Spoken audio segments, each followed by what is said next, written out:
I have some exciting news for you. I've been working hard to create something just for you, and it's officially live. It's a free quiz to help you determine your personal path to creating a successful digital course. That means by taking just 2 minutes to complete this quiz, you'll discover my 3 proven approaches for creating a profitable digital course, and you'll find out which one you should take based on your experience, expertise, and where you're at as an entrepreneur. Not only will you find out what path is best for you, I'll even give you a step-by-step framework for bringing your digital course to life. So head on over to amyporterfield.com/quiz right now to find out your next steps to creating a profitable business that you love. I mean it. Go take the quiz right now. Don't wait one more second. amyporterfield.com/quiz. Your future business and digital course is waiting for you to take this first step. I cannot wait to see what you create. So amyporterfield.com/quiz to get started creating your stellar and profitable digital course. All right, let's jump into today's episode. Well, hey there. Welcome to this bonus episode of the Online Marketing Made Easy podcast. I'm your host, Amy Porterfield. And in this special bonus episode, I'm chatting with my student, Lauren Kilgore. Lauren recently did a digital course launch where she generated $35,000. Now, let me take you back a few years to set the scene. A few years ago, Lauren was a single mom, and she would put her daughter to sleep at nighttime, and she liked to craft. So when her daughter went to sleep, she would work on wreaths, and she'd create these beautiful wreaths for all the different seasons. And when her friends and family would see them, they'd say, "Make me one of those. Those are gorgeous. We love them. I want one." So she started to make them for her friends and family. And then, of course, they said, "These are so good, you should sell them." So Lauren thought, well, I'll give it a shot. She opened up a Facebook business page and a shop on Etsy, and she began to sell her wreaths. However, she wasn't really selling many. It wasn't really working as planned. All her friends and family were buying them, but nobody else was finding her on Etsy. So she started to do some research, and she thought, you know what? I've got to fix this. If I'm going to sell these online, if I'm going to use Etsy, I've got to know how to sell on Etsy. I need to know how to be seen and how to get the customers and how to make sure that I'm making the most of this. So she went to work. She hired a business coach. She did her research. She studied online, and she learned how to sell on Etsy, and she got really, really good at it. And so she realized, you know what? I've got a skill set here that a lot of people don't have. So other crafters, people that would create different handmade crafts online and sell them on Etsy, they started asking Lauren, how are you selling so much? How are you doing that? How did you dial in your Etsy shop the way you have it now? And so she started to teach other people how she did it. And so recently she thought, I'm turning this into a digital course. So she became a student of my program, Digital Course Academy, and she outlined her entire course. She learned how to launch. She put together her webinar, and she launched her digital course on how to sell on Etsy. And again, she made $35,000 and has not looked back. She's only looking forward, looking toward her next launch. So I thought before she launches again, I've got to grab her attention, sit her down, and talk to her about how she launched her digital course online. We're going to talk about what worked, what didn't work, where she struggled, and her success secrets as well. And so we're going to dial it all in this conversation, and I can't wait to take you behind the scenes. Okay, I won't make you wait any longer. Let's go ahead and bring on Lauren. Hey there, Lauren. Welcome to the show. Hi, how are you? I'm wonderful. Thank you. And I'm delighted that you've agreed to chat with us about your course creation journey, because I know you're going to inspire so many people. So first of all, you are a member of Digital Course Academy, which means that you're not only a member, you're a star student, which means you've created a course and you have successfully launched it. So first of all, congratulations. Thank you. And I have to tell you, it's a funny story because I went back and looked at my very first post in Digital Course Academy in the Facebook group. And my very first post, I said, I wanted to be one of your success stories. And here I am today. You are. And it's like fate, I mean, it's insane that I wrote that way back, 6 months ago. And then here I am today with actual success. I set a goal and it was great. It was so funny because when I was going over my notes to interview you, Jill, my content manager, took a snapshot of your very first post in our private group. And I read the first line and you said, I'm going to be a success story. Yeah. And I love that. I mean, when you just declare it and you make it so, that's really powerful. So I just recently saw that and I thought, oh, dang, that's really good. So here you are. And you took it one step further because I don't have everybody on the show. And we saw your success and we thought we've got to get her on the show. So I'm excited for you to share your story because you are an expert at teaching other creatives how to get their Etsy sites up and running so that they can make money on their handcrafted items. Did I say that right? Yep, that sounds good. Yeah. Okay, great. And you also are an expert in wreath making, and that's how this whole thing got started. So tell my listeners how you got started, because you didn't start as an expert on Etsy and you didn't even know that you had this great talent that you could make money with. So how did this all get going? Well, it's kind of a funny story. I feel like there's a couple of different factors that kind of went into it, but I'm a person who, one, needs to always stay busy. So I was back several years ago, I was a single mom. My ex-husband was in the Navy and he was deployed a lot. We had no local family. So, it was kind of quiet around the house. I had just one daughter and at night she went to bed. I didn't know what to do. So at first I got a master's degree. And when that was done, I was like, okay, what am I going to do now?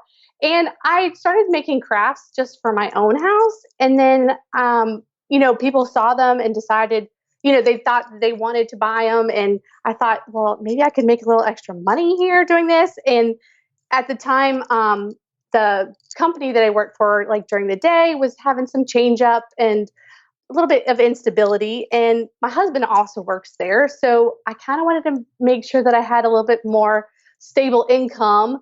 And, as everything grew and, I started making wreaths. It was fun. It was like a little hobby, but then it turned into, more of a stable income for me. And then I realized that in the wreath making community, there was not a lot of people that knew how to sell them. There was a lot of people that knew how to make them and they could sell them on Facebook and whatever, but Etsy was still sort of like a mystery to a lot of people. There wasn't an expert that had stood out to any of us yet as the expert in Etsy. So once I realized that I knew how to do it, I thought I could teach others how to. Which is such a fantastic thing to realize. Wait a second, I'm really good in this one area and I could teach other people how to do it. And that's such a fantastic thing when you realize, wait a second, I'm really good at this and I could teach other people how to do it.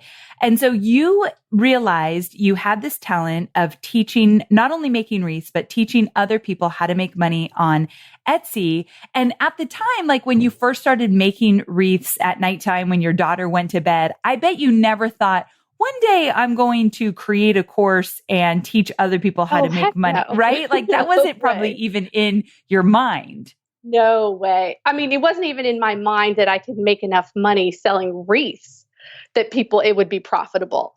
So yeah, taking it another step, I never would have thought, no. Yeah, I think a lot of my students are in a place like, who am I to be teaching this? Or I can't even imagine that would be a thing. But what happens is, and tell me if you agree or if you have a different take on this, once you get into motion, once you start taking action, once you start doing, things start to fall into place and you almost don't even know it. Would you agree?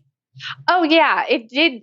I don't remember when it actually transitioned because I really do think it was just sort of a gradual thing that I was making these wreaths and there's a whole bunch of Facebook groups on wreaths and wreath making and people share their designs and they share their tips and whatever. And I was answering questions all the time in there about Etsy and people were like, I'm trying to sell this. How the heck do I do it? How do I list it?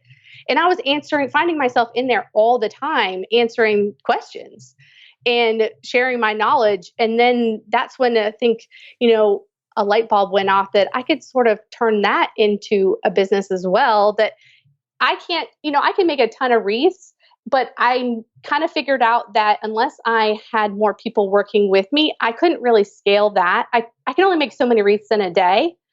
and it wasn't going to be quite the profit that I wanted. So I sort of pivoted a little bit to more digital products. I wrote an ebook and then starting the courses, because I knew that then I could reach a lot more people with a lot less cost. Exactly. Free supplies are expensive. So yeah. Right. Okay. So let's talk about this ebook that you wrote, because you did that before you launched your course. And we're going to get into all the launch details and price of the course and all the details around your success. But before we get there, you wrote an ebook. What was the ebook about? It was just a start to finish, how to create an Etsy shop, but it wasn't quite as in depth as my courses. It was just, it's like 50 pages, but not every page is full, but it just went over every topic, that I thought was important, that I had sort of learned over my years. And I just put it all down on paper. How much did you sell it for? It sells right now for only $20. Okay, gotcha. So you've got this ebook, you sold it for $20, and then you decided that you were going to create a course on how to sell on Etsy. And one of the cool things, and I want to get really specific here because this isn't more about my course, but in general, a mindset. You mentioned in my private Facebook group that Digital Course Academy is one of the only courses that you've ever finished. Yeah. So tell me why you think that is, because a lot of people buy courses and never finish them. Yes. Well, I think that what I really liked about Digital Course Academy, it was just that it was so practical and it was so exactly what I was looking for. And you're just so good at keeping our attention and keeping our motivation up and our spirits up. And it really did encourage me to finish it. I knew this is what I wanted to do. And I knew that if I could follow this to the end, that, these were your processes. These were what you have done. If I could follow that, I could at least have some piece of that success in my own business. I know that it works. It's proven. I love that. So if I could just get to the end. Yeah. If you could just follow someone who's gone before you, follow the framework they use, you can see some kind of success in your own business. And I love that mindset around it for sure. Okay. So let's talk about this. After you took Digital Course Academy earlier this year, you launched in April. So when you took Digital Course Academy, it was in January. You launched in April. I like that time frame between the two, learning it, getting things ready, launching. So fantastic. And you made $35,000 with your launch. First of all, congrats. Crazy. That is a lot of money. A lot. Yes. From zero to that. Yes, a lot. I know you're remarried now, right? Yes. What did your husband think when you made $35,000 with an online launch? I mean, I showed him, the dollars going up on my phone, and he would just stare at me. And he's like, what in the world? Like he does not know this online world. He doesn't even have a Facebook page, profile. Like he's not on Facebook. He's not on anything. He has no idea about this whole world. And he's just looking at me like, what in the world have you done? It's such a cool thing. I always ask whether I'm talking to a guy or a girl, if they're married, I always say like, what did your spouse think? Because I remember it's funny you say $35,000. That was my first big launch, was $35,000. And I remember showing Hobie, and I teased that like, he looked at me like either I was doing something illegal or I had two heads. Like what in the world is going on? And so it's really exciting to share that with somebody and say like, look what I've done. So first of all, I bet he was so proud of you for sure. Oh yeah. And which is a really fun thing. And I know that you have kids and you're able to contribute to your family at a bigger level when you launch like this. So it's really exciting. So when you launched, okay, a few questions. Number one, what was your goal when you launched? What were you hoping to make? I was hoping for 50 people. Okay. 50 people in your course. Yeah. How much is your course? It's $397. Great price point. Okay. $397. Did you do a payment plan or an upsell or anything like that? I did do a payment plan, and I also had offered some previous customers a coupon that they could use on it. So some of them didn't pay $397, but that's what the price was. Yeah. Got it. So your goal was around $20,000. So you obviously blew your goal out of the water, which is so exciting. And how many modules were in your course? For $397, what did the course look like? It's dripped over 6 weeks, and each week had like 3 to 4, some 5 videos in each of them. Gotcha. And how many students, if you made 35,000, how many students is that? 93. 93 students, which is exciting. I saw your note that like 7 people after you closed the cart still wanted in, which is so funny because you're like, hello, where were you guys when I was launching? But it always happens. And I love that you let them in. That's the beauty of creating our own launches, our own courses. We get to decide if people get to come in after or not. Like we get to make up all the rules. And I think that's cool that you let them in there. So 93 students were welcomed in, which is so amazing. Now you dripped the course. So for my total newbies who have never created a course yet, dripping means that every single week she released a new module, which is what I do for Digital Course Academy. And dripping, the strategy there is that you don't overwhelm people with too much content at once, because sometimes it feels like you're drinking from a fire hose. So one of the things that you can do is every week you put out a new module. And so you go through the journey with them. That's another huge perk of dripping the content. You know where everybody is during your course journey, and you can speak to that module because everyone's on the same week. And here's the beauty of it though. In one of your posts in Facebook, I know this is crazy. So you guys pay attention. This is not typically how I teach it, but I love when people do things on their own and still have success. Your course was not created. No, it's a big Amy no-no. Not created. But I love this because this is something that if my students want to do it this way, go on with your bad self. If you feel like you can handle it, to me, it feels more stressful. I've done it both ways, but let's break this down. And then I want you to kind of talk about your experience. So what I teach in Digital Course Academy is that I want you to create your course and then launch it. So I want your videos recorded and edited, ready to go, and then you launch. And the reason I teach it this way is because if you sell it and then you start creating all of it and you, when you drip it, you could just create one module at a time, but there's an added stress of, holy cow, I better get this done. And you're always kind of rushing to get the content done. So I tell my students, I don't want you to have that extra stress with your first course. So just get it all done and then sell it. However, some people don't want to do it that way. And I love, Lauren, that you know yourself. You said you work great under pressure. You do good work in the last minute. So you just essentially you pre-sold your course and then you created week by week. Is that right? Right. Yeah. I knew the content was good and I knew however I could create it, it was going to be good. And that's why I took Digital Course Academy. It was to learn how to deliver it. I knew it was going to be good. I just needed to know how to deliver it. And yeah, I mean, I work better under pressure, and I knew that if I had a whole bunch of time, I wouldn't use it. So I put my feet to the fire, and I created one module a week, and you got it done. And it was great. Yeah. And I love that. So what she did do is she had an outline. She knew exactly what was going to be in the modules and what she was going to deliver. She knew her content well. Then she sold it. And so let's say she sold it and she closed the cart. And let's just pretend that on that, a week later, the course started. So she gets her first module done. She loads it up into Kajabi, which I know you used. And then she delivers the first module. And while everybody's going through the first module, she can work on module 2. Definitely that is a way to do it. And it for sure works. And a lot of times, if someone's a little unsure if their topic's going to sell, they'd like to pre-sell just to see what happens. And that's another thing that you can do. So there are options here. So dripping the course worked for you. And tell me this, did you have a private Facebook group?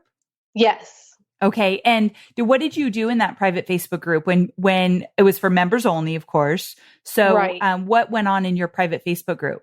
Mostly I had it so that I could do the weekly Q&As live in there, but also so that I could, just sort of check in every week. I would let them know, hey, the new videos are available to you. Go log in on Kajabi and watch them. Or if I had additional information I wanted to share with them, there was a few, posts here and there, some changes that Etsy had made kind of as we were going through the course. And I wanted to let them know things like that. So sort of like announcements and things like that. Great. And so if you launch this course again, let's say now that the course is done, would you drip it again or would you give it all at once? I would drip it. I actually did a survey of my the members and asked them what they would like, and the majority wanted dripped. Gotcha. Okay, cool. Okay, so let's see here. Give me some of your big takeaways around creating this course and launching it. I know one of your takeaways, I want you to talk a little bit about this, is the fact that you have a full-time job, a husband, a teenager, and a toddler. So that does not leave a lot of room for launching a course as well. So you got help from a virtual assistant. Is that right? Yes. Okay. It was very helpful. Okay. Talk to Yes. me how you used your virtual assistant. So I used her. She was great for when I did my webinars. She could be in the chat and she could give people the links. She could answer questions for me. She gathered questions and then would send them to me so that at the end I could do a little Q&A. She helped me by managing, who signed up when for the bonuses and, getting their access into the group and their access into Kajabi and everything. And it was so helpful to have somebody there, especially when I was on webinars, have somebody there, because the first one, the tech issues were horrible.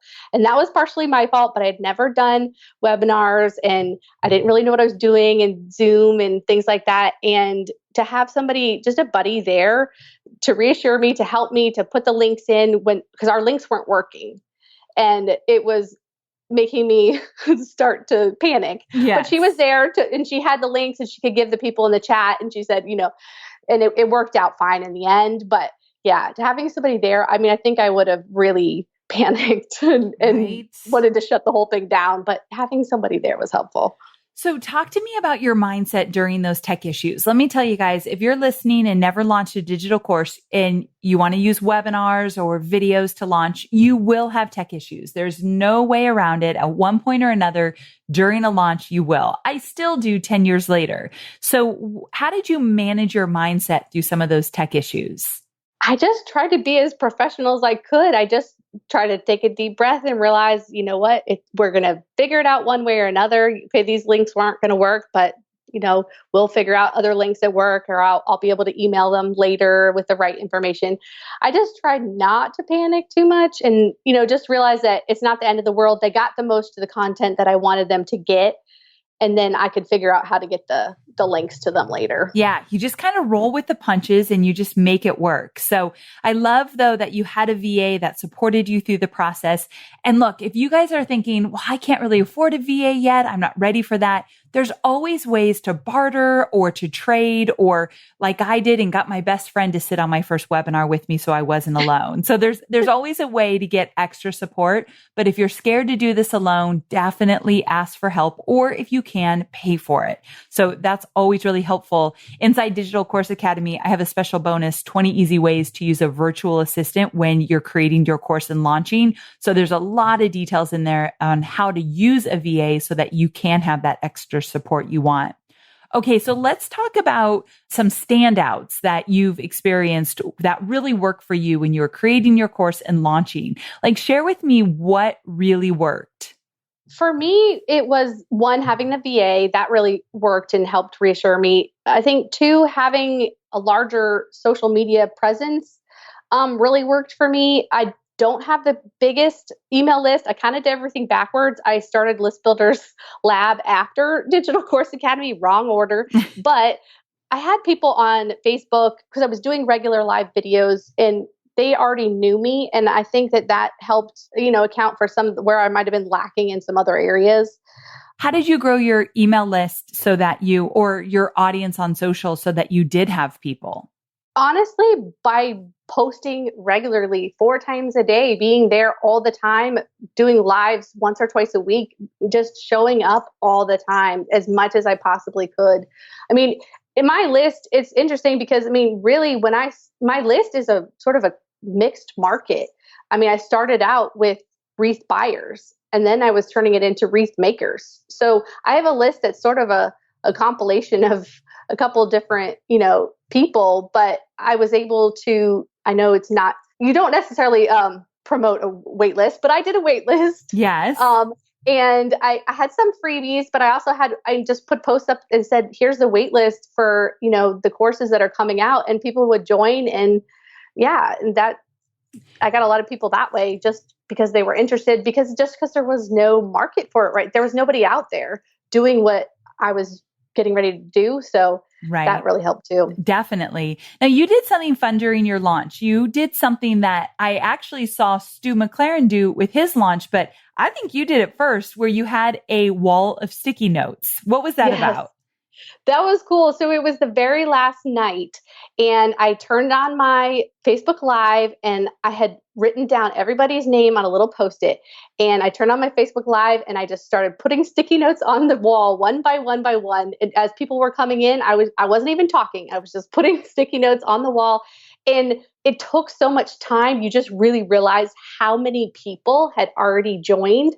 And I think it really created FOMO. I think a fear of missing out, because people were like, oh, I see my friends up there and they're doing it too. And people would see their names and they got so excited that they were recognized and they could see them up there. And people realized, well, all these other people are trusting her. Maybe we could trust her too. And that night, I got a ton more of signups. Yes, it was the last night, but two, I think that people really liked that. They thought it was a little personal touch. Yeah, so fun. And it definitely creates FOMO, and it shows like, wait, there's real people signing up. It, for some reason, makes it more tangible, which I think is fun. Now, speaking of you doing a Facebook Live on the last night, I know you were saying a few things you do differently. So I want to point out that when you live launch, the greatest thing ever is that I encourage my students to live launch more than once. So the second time around, you can do things differently. You can make things better. You can fix the things you didn't like. And so I always encourage my students that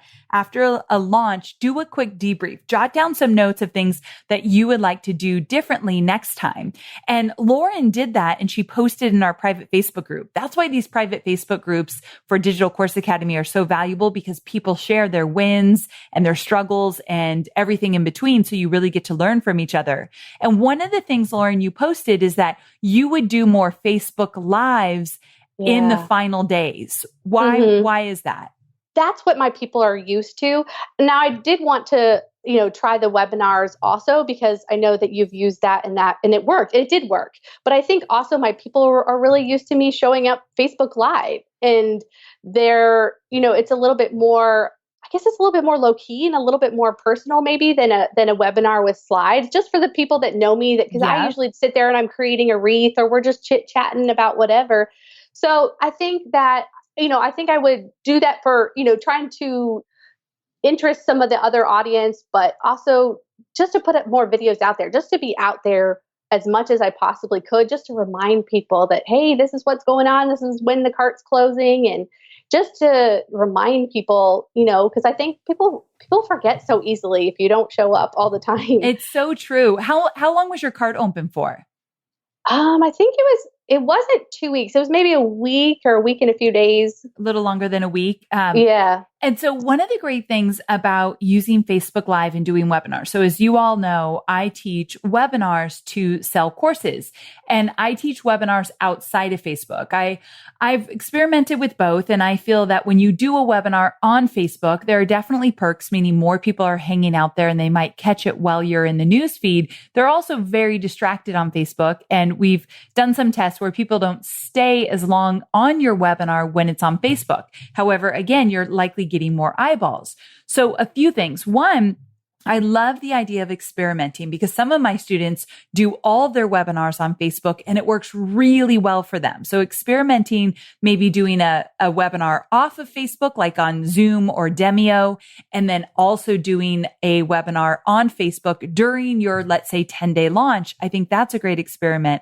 Also, I love what you're saying, Lauren, about your audience is used to seeing your face, a little bit more low key, not as many slides. So playing around with how you deliver the information is also a really great idea. I have some students that the type of webinar I teach in DCA isn't really their style. So they'll take some key elements I teach and then make them their own. And they do Facebook Lives, or they'll even do Instagram Lives, and it works for them. So the great thing is understanding your audience and really kind of getting a feel for what they want, but you've got to launch more than once. So I'm assuming you're planning on launching this again? Yeah, I'm planning on launching. Well, I have two courses, an intro course and an intermediate. And I'm planning on launching the intro course again this late summer, fall. And then we'll try and do, 2 to 3 a year if we can. But then definitely for us wreath makers, like the fall Christmas season gets really busy. So nobody's going to want to be studying then. So I'm going to wait until next year to run again. Great. Yeah, I think that's fantastic. Especially, I love the idea that you have 2 different courses. That's why I have my list building course, because that is for those who are just getting started and they want to create a course, but they really want to build their email list and nurture it. And then they move into course creation. And so having a beginner and intermediate course is always a great idea. You got to start somewhere with one of those, but the fact that now you have 2 is fantastic. And I love that you shared some of those things that work for you, like working with a VA and doing your Facebook Lives and having your Post-it note strategy, which I think is really cool. And then debriefing the things that you would do differently. I've got your post in front of me, and just to run through a few quick things. You said you'd want to nurture your email list more the next time you launch, right? Mm-hmm. And then also you might even increase your price, which is interesting. So did you feel like you could charge more for your program? Yeah. I mean, and that's kind of well, that's sort of I guess maybe one of the downfalls of pre-selling is because I think that, I mean, I wanted to definitely give them a ton of value, but then I realized, well, maybe I'm giving them almost too much value, but that's never a bad thing. But I think that I put so much more into it than I thought I was going to put into it. As I got going, I just kept wanting to add more. And I'm realizing that with similar products on the market, it probably could have been priced a little higher. Gotcha. So yeah, there's so many pros and cons with pre-launching or just getting it done and getting it out there. And again, there's good things about it and bad things about it, and you learn along the way. But here's the great thing. You have a list of things you do different. You said you would use Instagram stories and Instagram newsfeed more. And you even said that you would create more freebies the next time out. And all of these things are so great. But at the end of the day, you had a $35,000 launch. And that is incredible. And you did so much right. I actually love your price point. I love that you did a 3-pay. I love that you kept the cart open for a little over a week. You did Facebook Lives. You did your webinars. So much went right. And I just want to let you know that I'm so proud of you. I really appreciate you sharing your story, because other people are listening now who have never created a course. And my hope for these episodes with my students is that they're listening thinking, wait a second, I could do this. I've got something that I could put into a course. And what would you tell those people that are still on the fence and they're just a little bit nervous about creating a digital course? What would you say to them? I would say that it might seem really daunting when you learn about all the different parts of how to do it and all the things that you think you need to do. But just like, we've talked about, I didn't do them all. There was definitely areas that I didn't get to. There's just not enough time for. I was not an expert at doing some of these things quite yet. So I left them, by the wayside, and I'll try and pick them up next time with the next launch. But even with the very few things that I did do, I did them well, and I still had a lot of success. So you don't think that you have to do it all. Pick what you can do, what you can manage for right now. And then next time you'll learn and you add a little bit more to the plate and a little bit more. And soon you'll be doing a ton. But yeah, don't think coming out of the gate that you got to do it all, because it can happen, even without it. Yes, you don't have to do it perfect. You don't have to do all the things, and you can still have amazing success like Lauren has. So Lauren, thank you so very much. I know some people will be listening and they'll think, I want to check out this girl. So where can they learn more about you? Well, my wreath business is Beautiful Mesh, but my course creation is all on Handmade Sellers University. Perfect. Thank you so very much. We'll link to it in the show notes, and congratulations on your big success. Thank you so much. Thanks again. Take care. So there you have it. I hope my conversation with Lauren has you inspired and excited and starting to think about what a digital course might look like in your business. Thanks again for tuning in. Bye for now.